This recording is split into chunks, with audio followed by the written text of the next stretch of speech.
Artificial intelligence, connectivity, blockchain. Technology is disrupting our lives like never before. In Kazakhstan, the IT sector's growing fast, exporting services to international markets. It's helping to grow the country's economy and that of Central Asia. But how easy is it in today's competitive and uncertain world? Hello and welcome to East-West Connect. We're highlighting business and economic developments in Kazakhstan and the wider Central Asia region, connecting them with Europe and beyond. Technology is big business. In Central Asia, revenue in the IT services market is expected to top 3.8 billion euros this year. Kazakhstan's IT sector now has over 18,600 businesses. The Astana hub, a technology park in the country's capital, is supporting startups, tech companies, investors and researchers.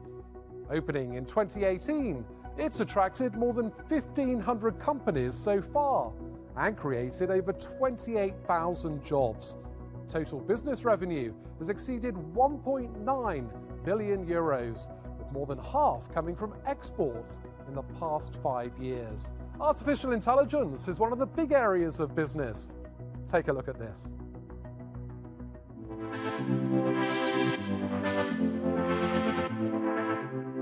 AI played a big role in the speedy development of COVID vaccines, and now this startup, supported by the Astana hub, is hoping to turbocharge drug discovery too.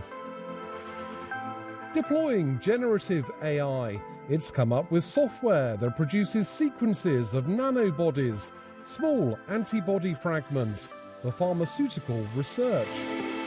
Antibody discovery is considered as a holy grail for the drug discovery because antibodies are used everywhere, starting from diagnostics to therapeutics. But there is a problem. Antibody discovery is quite a long process, very expensive. So our technology is able to give working antibody sequences within minutes and cut the costs. Arlan is one of 150 startups helped by the Astana hub in the field of AI.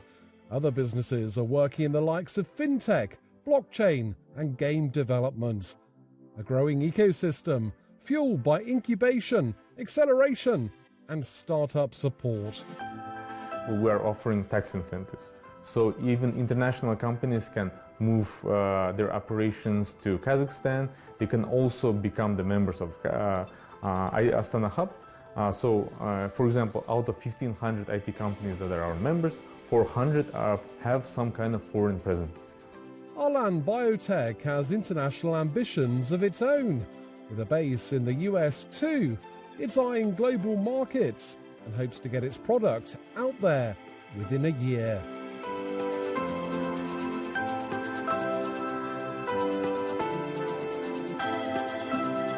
So how does the Astana hub and its business ecosystem fit into Kazakhstan's wider economic vision? I asked the country's innovation minister. We expect that for 2024, the IT exports of Kazakhstan will exceed 700 million US dollars. So maybe around 70 to 80% of that in the result of Astana Hub companies. And how about helping businesses to expand globally and making them global? How's that going to happen? There are a number of programs that we launched in Astana Hub.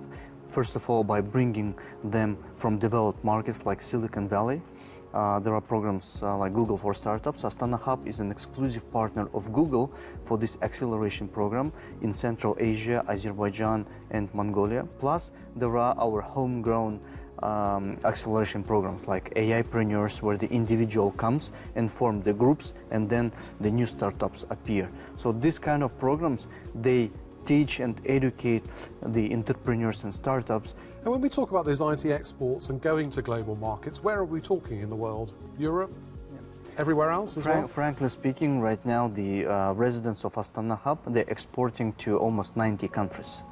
and this is the US, Europe, Asia, and various fields like software engineering, AI, game dev, and a number of other industries. And what does that mean for your economy here then? You know that we are oil and gas based economy, trying to diversify our economy, and I think that IT exports and the industry itself giving its own contribution to diversify the economy. Kazakhstan, like all countries around the world now, face a lot of challenges: geopolitics, supply chain issues, competition, protectionism. How do you approach that, and how are you trying to overcome some of those challenges? We're trying to work with everyone, with East and West, and we know that there is the exporting regimes of critical technologies is becoming more and more stringent. But we're trying to somehow to overcome these issues, to work with both sides and abiding to all the requirements in terms of the security protocols and the other requirements in order to overcome those challenges.